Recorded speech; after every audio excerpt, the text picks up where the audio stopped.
దేవి నవరాత్రుల్లో మనకి 5వ రోజు అండి. 5వ అలంకరణ వచ్చేసి శ్రీ మహాచండీ దేవిగా అలంకరిస్తారు. అక్టోబర్ 7 సోమవారం రోజున వచ్చిందండి. తిథి వచ్చేసి పంచమి. మనకి నక్షత్రం వచ్చేసి అనురాధ నక్షత్రం వచ్చిందనమాట. అమ్మవారు మనకి పసుపు రంగు చీర లేదా బంగారపు రంగు చీరలు అయితే దర్శనమిస్తారండి. అమ్మవారికి మనం పూజ చేసుకోవాల్సిన శుభ సమయం ఉదయం 5:55 నుంచి 7:30 వరకు చేసుకోవచ్చండి. ఆ సమయంలో కుదరని వాళ్ళు 9 నుంచి 12 లోపు పూజ అనేది చేసుకోవాలన్నమాట.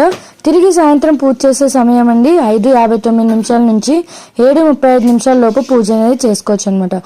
అమ్మవారికి మనము పసుపు రంగు పువ్వులతో పూజ చేస్తే చాలా మంచిదండి. నైవేద్యంగా కట్ట పొంగలి, వడపప్పు, బెల్లం, చలిమిడి అమ్మవారికి నైవేద్యంగా సమర్పించాలి. ఆ రోజు అమ్మవారికి జపించాల్సిన మంత్రం అండి ఓం చండముండ వినాశిని నమః అంటూ పూజ అనేది చేసుకోవాలన్నమాట.